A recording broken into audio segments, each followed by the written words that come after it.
बदलते भारत की शान।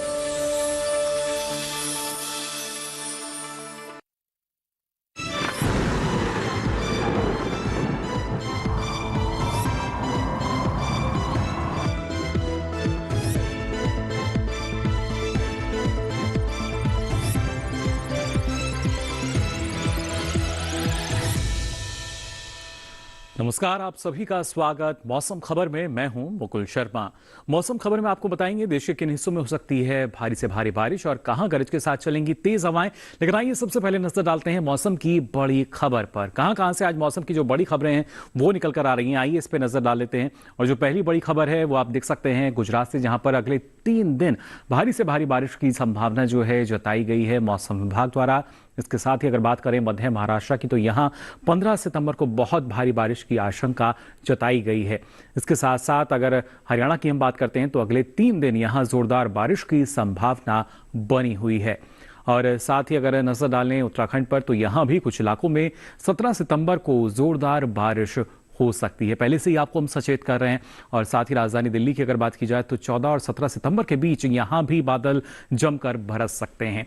अब आइए आगे बढ़ते हैं और मौसम पूर्वानुमान में आपको बताते हैं कहां पर जो चेतावनी है जारी की गई है मौसम विभाग द्वारा और बारिश की स्थिति कैसी रहेगी। सबसे पहले अगर चेतावनी की बात की जाए, देखिए अलग अलग रंग जो हैं इस मैप में आप देख पा रहे होंगे। और जो सबसे महत्वपूर्ण है जो केसरिया रंग है, जिसका मतलब है कि कहीं कहीं भारी से भारी बारिश जो है वो हो सकती है, वो आप देख सकते हैं कोंकण, गोवा, मध्य महाराष्ट्र की अगर बात की जाए, गुजरात की हम बात करें, पश्चिम मध्य प्रदेश की बात की जाए, पूर्वी राजस्थान और उत्तराखंड, तो यहां पर कहीं कहीं भारी से भारी बारिश हो सकती है। इसके अलावा जम्मू कश्मीर, लेह लद्दाख और हिमाचल प्रदेश की अगर हम बात करें तो यहां पर आपको बता दें तेज हवाएं चलने का अनुमान जताया गया है गरज के साथ।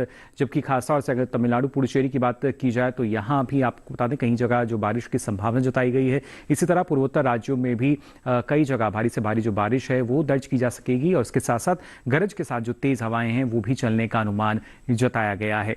और खासतौर से हम ओडिशा की अगर बात करें, इधर आप देख सकते हैं इन तमाम क्षेत्रों में भी न सिर्फ बारिश बल्कि गरज के साथ तेज हवाएं चलने की संभावना भी जताई गई है भारत मौसम विज्ञान विभाग द्वारा। बारिश की स्थिति और बेहतर ढंग से आपको हम बता देते हैं क्या रह सकती है। आप देख सकते हैं पश्चिमी उत्तर प्रदेश और पूर्वी उत्तर प्रदेश की अगर बात की जाए तो यहां अधिकतर जगह बारिश का अनुमान जताया गया है। जबकि उत्तराखंड में भी अनेक जगह जो बारिश है वो हो सकती है। इसी तरह हरियाणा, राजधानी दिल्ली की बात करें तो यहां भी कई जगह बारिश की संभावना है। जबकि जम्मू कश्मीर, हिमाचल प्रदेश, पंजाब और साथ ही आप देख सकते हैं लेह लद्दाख, तो यहां भी कहीं कहीं बारिश की संभावना जताई गई है मौसम विभाग द्वारा। अब आइए आगे बढ़ते हैं और पूर्वी भारत पर नजर डालें तो आप देख सकते हैं झारखंड, गांगे पश्चिम बंगाल और इसके साथ साथ बिहार, ओडिशा में भी आप देख पा रहे होंगे तो कहीं कहीं अधिकतर जगह तो कहीं कहीं अनेक जगह बारिश की संभावना है। और ऐसे ही पूर्वोत्तर राज्यों में आप देख सकते हैं अरुणाचल प्रदेश को छोड़ें तो बाकी जगहों पर अधिकतर जगह बारिश होगी। जबकि अरुणाचल में भी अनेक जगह बारिश का अनुमान जताया गया है। दक्षिण भारत की अगर बात की जाए तो आप देख सकते हैं तटीय कर्नाटक और केरल के क्षेत्र जहां पर अधिकतर जगह बारिश का अनुमान जताया गया है। जबकि अब कर्नाटक के बाकी हिस्सों की हम बात करें तो यहां भी कई जगह बारिश हो सकती है। तटीय आंध्र प्रदेश में भी कई जगह बारिश का अनुमान है। जबकि तमिलनाडु, पुडुचेरी, रायलसीमा और तेलंगाना में भी कहीं कहीं बारिश होगी। इसके अलावा आप देख सकते हैं मध्य भारत की स्थिति, गुजरात, पूर्वी राजस्थान और साथ ही पश्चिम मध्य प्रदेश, मध्य महाराष्ट्र, कोंकण, गोवा, जहां अधिकतर जगह बारिश का अनुमान जताया गया है। तो वहीं सौराष्ट्र कच्छ की बात की जाए, मराठवाड़ा, विदर्भ और छत्तीसगढ़, पूर्वी मध्य प्रदेश, तो यहां भी अनेक जगह बारिश का अनुमान बना हुआ है। इस तरह का अनुमान जताया गया है मौसम विभाग द्वारा। आगे बढ़ते हैं, मौसम की चाल में आप नजर डाल लेते हैं कि पिछले 24 घंटों के दौरान कहां कहां जो बारिश की स्थिति है वो दर्ज की गई और उसके साथ साथ जो तेज हवाएं चली। आप देख सकते हैं पहाड़ी क्षेत्रों की अगर हम बात करें, जम्मू कश्मीर, लेह लद्दाख, हिमाचल प्रदेश, बारिश यहां दर्ज की गई है। जबकि बाकी क्षेत्रों में पंजाब और हरियाणा में भी बारिश दर्ज हुई। तो वहीं उत्तराखंड में आप देख सकते हैं कि बारिश के साथ साथ तेज हवाएं चली। पूर्वी उत्तर प्रदेश में भी लगभग यही स्थिति बारिश और तेज हवाओं की। तो वहां पश्चिमी राजस्थान में भी बारिश के साथ साथ तेज हवाएं दर्ज हुई। तो पूर्वी राजस्थान में जो बारिश है वो दर्ज की गई। आगे बढ़ते हैं, आप देख सकते हैं यहाँ पर बिहार, झारखंड की अगर बात की जाए, गांगे पश्चिम बंगाल, तो यहाँ भी जो बारिश है वो दर्ज की गई। और इसी तरह तमाम पूर्वोत्तर राज्यों में भी बारिश दर्ज हुई। लेकिन हिमालय, पश्चिम बंगाल और सिक्किम, साथ ही ओडिशा, यहाँ पर बारिश के साथ साथ तेज हवाएं भी दर्ज की गई हैं। लक्षद्वीप की अगर बात की जाए, अंडमान निकोबार में भी आप देख सकते हैं यहाँ भी जो बादल हैं वो बरसते हुए नजर आए। केरल, इसके साथ साथ कर्नाटका की बात की जाए, तमिलनाडु, रायलसीमा, तेलंगाना, यहाँ भी जो बारिश है वो दर्ज की गई। जबकि तटीय आंध्र प्रदेश में बारिश और उसके साथ साथ तेज हवाएं भी यहाँ दर्ज की गई हैं। और अब आइए मध्य भारत की स्थिति जान लेते हैं, जहां लगातार जो बारिश की स्थिति है वो हमने देखी है। आप देख सकते हैं कोंकण, गोवा, मध्य महाराष्ट्र की अगर बात की जाए तो लगातार यहाँ पे जो बारिश है वो दर्ज हुई, छत्तीसगढ़ में भी। जबकि मध्य प्रदेश की बात करें, मराठवाड़ा, विदर्भ की बात की जाए तो यहाँ बारिश के साथ साथ तेज हवाएं भी दर्ज हुई और खासतौर से आप देख सकते हैं सौराष्ट्र कच्छ गुजरात की अगर बात करते हैं तो यहाँ भी पिछले 24 घंटों के दौरान जो बारिश है वो दर्ज की गई। और इसी के साथ ही मौसम खबर में वक्त हो चला एक छोटे से ब्रेक से लौटेंगे तो आपको बताएंगे और क्या कुछ खास रहेगा मौसम में। आप बने रहिए दूरदर्शन किसान पर।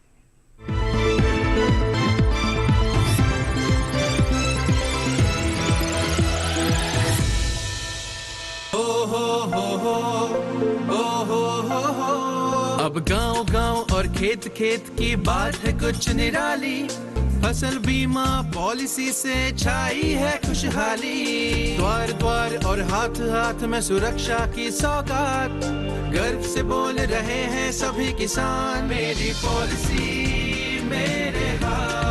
आजादी के अमृत महोत्सव पर हम देश के किसानों को दे रहे हैं सुरक्षा की सौगात। प्रधानमंत्री फसल बीमा पॉलिसी अब आपके हाथ, और पॉलिसी को बीमित किसानों के द्वार तक पहुंचाने के लिए हमने फसल बीमा पॉलिसी वितरण कार्यक्रम का किया है शुभारंभ।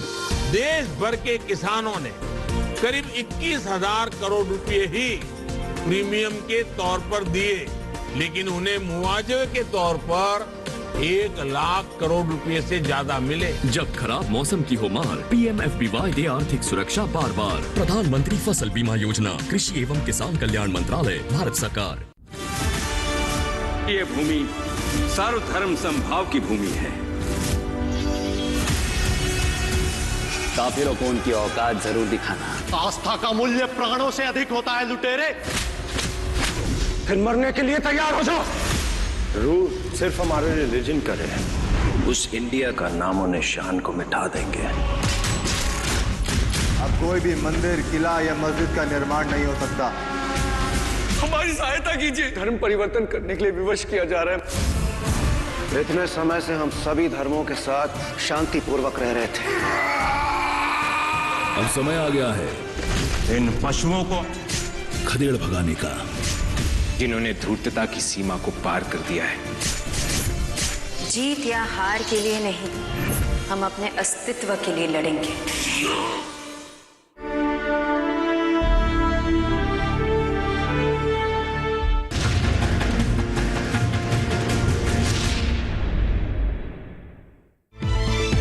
ब्रेक के बाद आप सभी का एक बार फिर स्वागत मौसम खबर में। अब आइए बुलेटिन में आगे बढ़ते हैं और आपको बताते हैं जिस तरीके से लगातार कई जगह बारिश दर्ज की गई तो कई जगह तेज हवाएं भी चली। ऐसे में तापमान की स्थिति क्या रही है, तापमान का हाल आपको हम बता देते हैं, क्या दर्ज किया गया है, किस तरह का बदलाव भी आया।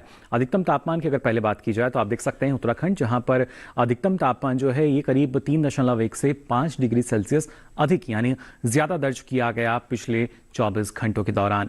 इसके साथ साथ अगर बात की जाए, आप देख सकते हैं यहाँ पर ना सिर्फ केरल, तमिलनाडु, पुडुचेरी की हम बात करें, बल्कि हिमाचल प्रदेश, साथ ही पंजाब, उत्तर प्रदेश, पूर्वी राजस्थान, सौराष्ट्र कच्छ में भी आप देख पा रहे होंगे, और साथ ही ओडिशा, तो यहाँ भी अधिकतम तापमान जो है 1.6 से 3 डिग्री सेल्सियस ज्यादा दर्ज किया गया है सामान्य तापमान के मुकाबले पिछले 24 घंटों के दौरान। और खासतौर से अगर नजर डालते हैं हम विदर्भ पर, और साथ ही आप देख सकते हैं गांगे पश्चिम बंगाल, तो यहाँ अधिकतम तापमान 5 डिग्री सेल्सियस कम दर्ज किया गया है, यानी एक गिरावट जो है वो अधिकतम तापमान में यहाँ पर दर्ज की गई है। साथ ही अगर बात की जाए मध्य महाराष्ट्र की, छत्तीसगढ़ की, तो यहाँ भी जो अधिकतम तापमान है 3.1 से 5 डिग्री सेल्सियस कम दर्ज किया गया, यानी गिरावट जो है अधिकतम तापमान में इन जगहों पर देखी गई है। और इसके साथ साथ आप देख सकते हैं ना सिर्फ पूर्वी मध्य प्रदेश, झारखंड, हिमालय पश्चिम बंगाल, सिक्किम की हम बात करें, बल्कि कोंकण, गोवा, उसके साथ साथ भीतरी उत्तरी कर्नाटका की बात की जाए, तेलंगाना की बात करें, तो यहाँ अधिकतम तापमान जो है 1.6 से 3 डिग्री सेल्सियस कम दर्ज हुआ, यानी इन क्षेत्रों में भी जो गिरावट है वो दर्ज की गई है अधिकतम तापमान में। जबकि सबसे अधिक तापमान की अगर बात की जाए तो आप देख सकते हैं पश्चिमी राजस्थान के फलौदी और जैसलमेर में ये दर्ज किया गया है, और अधिकतम तापमान रहा 38.2 डिग्री सेल्सियस। सबसे अधिक तापमान जो है ये दर्ज किया गया है। बात कर लेते हैं न्यूनतम तापमान की स्थिति की। सबसे पहले पूर्वी मध्य प्रदेश की अगर हम बात करें तो न्यूनतम तापमान जो है उसमें इजाफा देखा गया है, 3.1 से 5 डिग्री सेल्सियस का जो इजाफा है वो दर्ज किया गया है पूर्वी मध्य प्रदेश में। इसके साथ ही अगर बात की जाए खासतौर से ना सिर्फ आप देख सकते हैं पंजाब हरियाणा के कुछ एक क्षेत्रों की हम बात करते हैं, राजधानी दिल्ली, साथ ही राजस्थान की भी बात की जाए, पश्चिमी मध्य प्रदेश की हम बात करें, और आप देख सकते हैं पूर्वी उत्तर प्रदेश के भी कुछ एक क्षेत्र, जबकि सिक्किम की बात की जाए, ओडिशा की हम बात करें, साथ ही मध्य महाराष्ट्र में भी जो न्यूनतम तापमान है 1.6 से 3 डिग्री सेल्सियस अधिक दर्ज किया गया है। तो जाना आपने किस तरह का बदलाव जो है वो न्यूनतम तापमान में आया है। सौराष्ट्र कच्छ की अगर बात की जाए और साथ ही तमिलनाडु पुडुचेरी में भी आप देख सकते हैं यहाँ भी एक गिरावट देखी गई है। करीब 1.6 से 3 डिग्री सेल्सियस की जो कमी है वो न्यूनतम तापमान में यहाँ दर्ज की गई है। लेकिन सबसे जो कम तापमान रहा वो दर्ज किया गया पूर्वी मध्य प्रदेश के पंचमढ़ी में, और यहाँ कम जो तापमान है रहा 20.4 डिग्री सेल्सियस।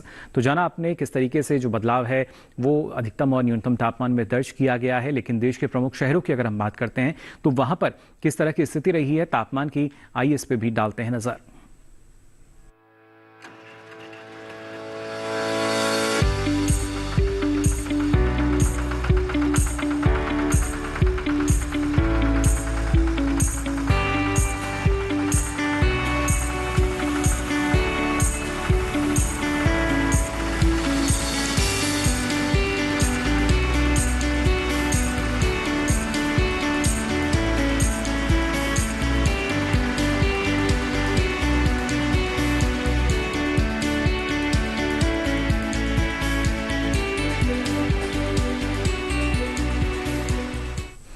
और इसी के साथ ही मौसम खबर में यहाँ वक्त हो चला एक और छोटे से ब्रेक का। ब्रेक से लौटेंगे तो आपको बताएंगे और क्या कुछ खास रहेगा मौसम में। आप बने रहिए दूरदर्शन किसान पर।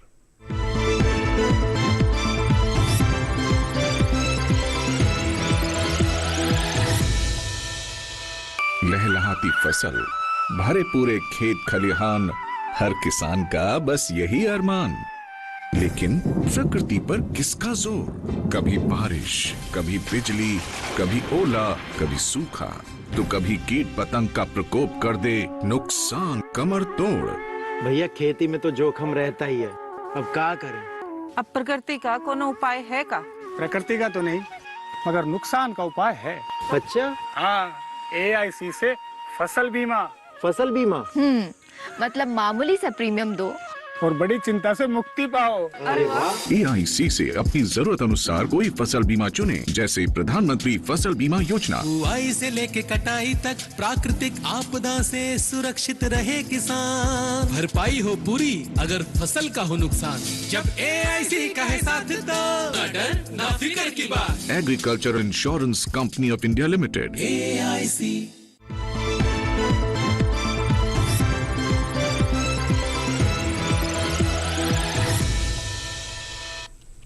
ब्रेक के बाद आप सभी का एक बार फिर स्वागत मौसम खबर में। अब आइए बुलेटिन में आगे बढ़ते हैं और बात कर लेते हैं वायु गुणवत्ता की, यानी प्रमुख शहरों में क्या दर्ज हुआ गुणवत्ता सूचकांक, वायु गुणवत्ता कैसी रही। सबसे पहले राजधानी दिल्ली की अगर बात की जाए तो 80 गुणवत्ता सूचकांक दर्ज किया गया, जो कि एक अच्छी श्रेणी हम देख सकते हैं वायु गुणवत्ता की। पुणे की अगर बात की जाए तो ये 33 दर्ज किया गया गुणवत्ता सूचकांक, जो कि एक बहुत अच्छी स्थिति हम मान सकते हैं वायु गुणवत्ता की।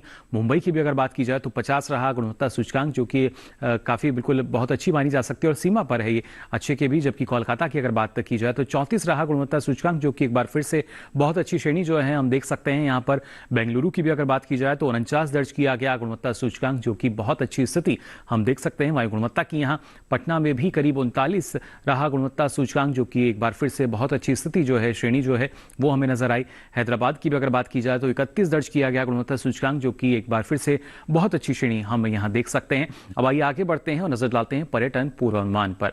प्रमुख शहरों में अगले 4 दिन किस तरह का मौसम मिल सकता है। जम्मू कश्मीर के श्रीनगर की अगर हम पहले बात करें तो आप देख सकते हैं बुधवार गुरुवार की अगर बात की जाए जो मौसम है वो पूरी तरीके से खुला हुआ नजर आ रहा है, यानी आप यहां जा सकते हैं उस दिन। शुक्रवार में भी कुछ एक जगह जो बादल हैं वो जरूर छाए मिलेंगे, जबकि शनिवार में एक बार फिर से जो मौसम है वो आप देख सकते हैं कोई भी खास गतिविधि नजर नहीं आ रही। और ऐसे में जो अधिकतम तापमान है करीब 30 से 31 डिग्री सेल्सियस रहेगा, तो न्यूनतम तापमान करीब 14 डिग्री सेल्सियस के आसपास बने रहने की संभावना जताई गई है। हिमाचल प्रदेश के शिमला की अगर बात की जाए तो यहां देखिए बारिश की स्थिति बनती नजर आ रही है। बुधवार से लेकर शनिवार तक चारों ही दिन यहां बारिश का सामना आपको करना पड़ सकता है, तो बेहतर अभी यहां जाने से आप बचें। और ऐसे में जो अधिकतम तापमान है करीब 26 डिग्री सेल्सियस ये रहेगा अगले 4 दिनों के लिए, तो वहीं न्यूनतम तापमान भी करीब 19 डिग्री सेल्सियस के आसपास बने रहने का अनुमान जताया गया है मौसम विभाग द्वारा। अब आइए आगे बढ़ते हैं। उत्तराखंड के चमोली की अगर बात की जाए तो देखिए बुधवार और गुरुवार 2 दिन जो हैं बिजली की चमक और गरज के साथ कुछ एक जगह जो बौछारें हैं वो यहां पड़ती हुई नजर आ रही हैं। जबकि शुक्रवार शनिवार में जो बादल हैं वो कुछ एक जगह आपको मिल सकते हैं, हालांकि इनके बरसने की संभावना कम है। और ऐसे में जो अधिकतम तापमान है करीब 27 से 28 डिग्री सेल्सियस रह सकता है, तो न्यूनतम तापमान करीब 17 से 18 डिग्री सेल्सियस के आसपास बने रहने का अनुमान जताया गया है। वहीं पंजाब के अमृतसर की अगर हम बात करें तो यहां भी देखिए बुधवार से लेकर शनिवार तक चारों ही दिन कुछ एक जगह जो बादल हैं वो जरूर छाए हुए रह सकते हैं, लेकिन इनके बरसने की संभावना बेहद कम। और ऐसे में जो अधिकतम तापमान है करीब 34 डिग्री सेल्सियस रह सकता है, तो न्यूनतम तापमान करीब 24-25 डिग्री सेल्सियस के आसपास बने रहने का अनुमान जताया गया है भारत मौसम विज्ञान विभाग द्वारा। वहीं राजस्थान के अजमेर की अगर हम बात करें तो देखिए अजमेर में बुधवार को आप देख सकते हैं बिजली की चमक और गरज के साथ जो बौछारें हैं उनकी स्थिति बनती हुई नजर आ रही है, जबकि गुरुवार में कुछ एक जगह जो बादल हैं वो छाए रह सकते हैं। शुक्रवार में ये बादल आप देख सकते हैं बरसते हुए भी हमें नजर आ रहे हैं, और वहीं शनिवार में आप देख सकते हैं एक बार फिर से गरज और चमक की जो स्थिति है उसके साथ साथ बौछारें जो हैं कुछ एक जगह हो सकती हैं। और ऐसे में जो अधिकतम न्यूनतम तापमान का हाल भी आपको हम बता रहे हैं। वहीं बिहार के बोधगया की अगर बात की जाए तो यहाँ देखिए बुधवार से लेकर शनिवार तक चारों ही दिन एक जैसी स्थिति बनी हुई है, यानी कुछ एक ही जगह जो बादल हैं वो जरूर छाए रह सकते हैं। बारिश की संभावना यहाँ कम है, और ऐसे में जो अधिकतम तापमान है करीब 30 से 32 डिग्री सेल्सियस के आसपास ये रह सकता है, तो वहीं न्यूनतम तापमान भी करीब 25 से 26 डिग्री सेल्सियस बने रहने की संभावना जताई गई है मौसम विभाग द्वारा। बात कर लेते हैं अरुणाचल प्रदेश के तवांग की, तो आप देख सकते हैं यहाँ पर बुधवार से लेकर शनिवार तक चारों ही दिन कुछ एक जगह जो बादल हैं वो जरूर छाए हुए रह सकते हैं। फिलहाल बारिश की संभावना यहाँ कम है, और ऐसे में अगर अधिकतम तापमान की हम बात करें तो ये 20 से 21 डिग्री सेल्सियस रह सकता है, तो वहीं न्यूनतम तापमान भी करीब 13 से 14 डिग्री सेल्सियस बने रहने का अनुमान जताया गया है मौसम विभाग द्वारा। तो जान लिया आपने तवांग में किस तरह का मौसम आपको मिलेगा। आगे बढ़ते हैं गोवा के पणजी की अगर बात की जाए तो देखिए यहाँ बुधवार से लेकर शनिवार तक जो बारिश का दौर है वो जारी रहेगा, तो ऐसे में यहाँ थोड़ा सा सतर्क रहें। काफी पर्यटक जो हैं वो पहुंचते हैं, लेकिन अधिकतम तापमान जो है वो करीब 31 डिग्री सेल्सियस बना रहेगा, तो वहीं न्यूनतम तापमान जो है करीब 25 डिग्री सेल्सियस बने रहने का अनुमान जताया गया है भारत मौसम विज्ञान विभाग द्वारा। तो जान लिया आपने किस तरह का मौसम आपको मिल सकता है पणजी में। कर्नाटक के मैसूर की अगर हम बात करें तो यहाँ मैसूर में भी आप देख सकते हैं बुधवार से लेकर शनिवार तक चारों ही दिन जो बारिश की स्थिति है वो सीधे तौर पर यहाँ देखी जा सकती है, और ऐसे में जो अधिकतम तापमान है करीब 28 डिग्री सेल्सियस बने रहने का अनुमान है, तो वहीं न्यूनतम तापमान भी करीब 20 डिग्री सेल्सियस के आसपास बना रह सकता है अगले 4 दिनों के लिए। तो जाना आपने कर्नाटक के मैसूर में किस तरह का मौसम आपको मिल सकता है। अब आइए आगे बढ़ते हैं और नजर डालते हैं केरल के कन्नूर पर। तो कन्नूर में भी आप देख सकते हैं बुधवार से लेकर शनिवार तक एक जैसी स्थिति है, कोई खास गतिविधि नहीं, लेकिन जो बादल हैं वो जरूर कुछ एक जगह छाए रहेंगे। और ऐसे में अगर अधिकतम तापमान की बात की जाए तो ये करीब 30 से 32 डिग्री सेल्सियस के आसपास रह सकता है, जबकि न्यूनतम तापमान आप देख सकते हैं ये करीब 24 से 25 डिग्री सेल्सियस बने रहने का अनुमान जताया गया है मौसम विभाग द्वारा। तो जाना आपने किस तरह का जो मौसम है आपको अगले 4 दिन यहाँ मिल सकता है, और ये बेहद जरूरी सारी जानकारी जो है हम रखें ना सिर्फ पर्यटन के लिहाज से बल्कि अगर कृषि के लिहाज से भी बात की जाए तो ऐसे में किसानों को अगर कृषि कार्य करने हैं मौसम के लिहाज से अगर उनके पास जानकारी होगी बेहतर ढंग से वो कर सकते हैं। फिलहाल मौसम को ध्यान में रखते हुए किसान कौन कौन से कृषि कार्य कर सकते हैं आइए जान लेते हैं हमारी इस रिपोर्ट में।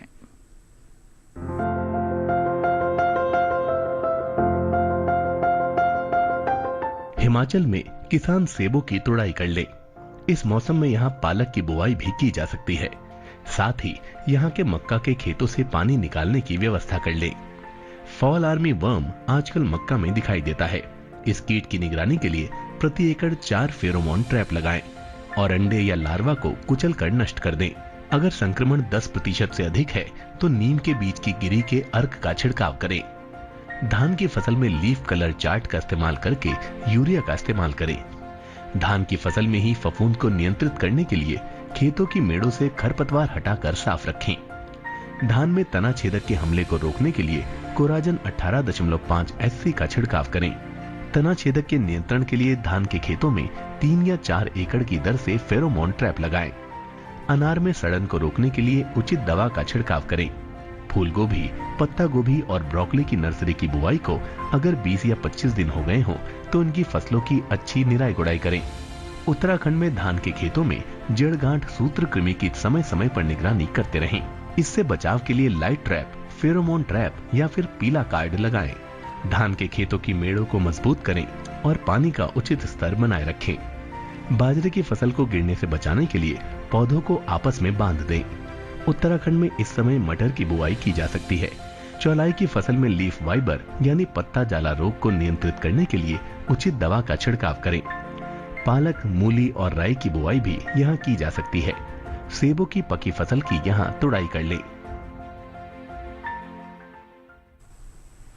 तो जाना आपने कौन कौन से कृषि कार्य आप कर सकते हैं। अब आइए आगे बढ़ते हैं और आज की फसल में आपको जानकारी देते हैं पालक की खेती के बारे में। अगर आप इसकी खेती करना चाहते हैं तो इसकी कौन सी उन्नत किस्में हैं और किन किन बातों का ख्याल रख के इस मौसम में भी आप अच्छी उपज ले सकते हैं, आइए जान लेते हैं हमारी इस खास रिपोर्ट में। इस समय पालक की बुआई की जा सकती है। पालक को मैदानी और पहाड़ी दोनों क्षेत्रों में बोया जा सकता है। मैदानी इलाकों में सर्दी के मौसम में ये ज्यादा बोई जाती है। वैसे तो इसे किसी भी प्रकार की मिट्टी में बोया जा सकता है, फिर भी दोमट मिट्टी इसके लिए सर्वोत्तम मानी जाती है। अलग अलग राज्यों के लिए अलग अलग किस्में हैं। किसान वैज्ञानिकों से सलाह लेकर बीज का चुनाव कर सकते हैं। अच्छी नमी से बुआई करने पर तुरंत सिंचाई की जरूरत नहीं पड़ती, फिर भी बुआई के 8 से 10 दिन बाद सिंचाई करना आवश्यक है। इसके बाद 10 से 15 दिन के अंतराल पर सिंचाई करते रहें। पत्तियों की हर कटाई के बाद सिंचाई करना ना भूलें। खरपतवार नियंत्रण के लिए बोने के 15 से 20 दिन बाद पहली निराई गुड़ाई कर दें। पालक के लिए 2 से 3 बार निराई गुड़ाई करनी चाहिए। पत्तेदार सब्जियों में आमतौर पर बीमारी नहीं लगती, फिर भी अगर बीमारी लग जाए तो कटाई के बाद दवा छिड़कें ताकि पत्तियों पर दवाई का असर ना हो। वैसे पालक में सर्कोस्पोरा लीफ स्पॉट और डंपिंग ऑफ जैसी बीमारियों की आशंका रहती है। लीफ माइनर, चैंपा, माहू और इल्ली जैसे कीट पालक की पत्तियों को नुकसान पहुंचा सकते हैं। बचाव के लिए विशेषज्ञों की सलाह पर उचित दवाएं छिड़कें। ध्यान रखें कि फसल में किसी भी प्रकार की दवा का छिड़काव करने से पहले कृषि विशेषज्ञों से सलाह जरूर लें। पालक की 1 हेक्टेयर में 80 से 100 क्विंटल तक पैदावार होती है। इसे कई बार काटा जा सकता है। तो जाना आपने कैसे आप इस मौसम में भी अच्छे ढंग से खेती कर सकते हैं, लेकिन जानकारी का होना बेहद ज़रूरी। और ये सारी जानकारी आपको बता दें, अब आप देख सकते हैं डीडी किसान के यूट्यूब चैनल पर भी। इसके लिए आपकी टीवी स्क्रीन पर जो QR कोड दिखाया जा रहा है, इसे आप स्कैन करें, जिसके बाद आप पहुंचेंगे डीडी किसान के यूट्यूब चैनल पर और आप ये सारी जानकारी मौसम खबर के साथ अब कभी भी कहीं भी देख सकेंगे। तो फिलहाल के लिए मौसम खबर में अभी के लिए बस इतना ही। मौसम की ताज़ा जानकारियों के साथ फिर होंगे हाजिर, तब तक के लिए दीजिए इजाजत। नमस्कार।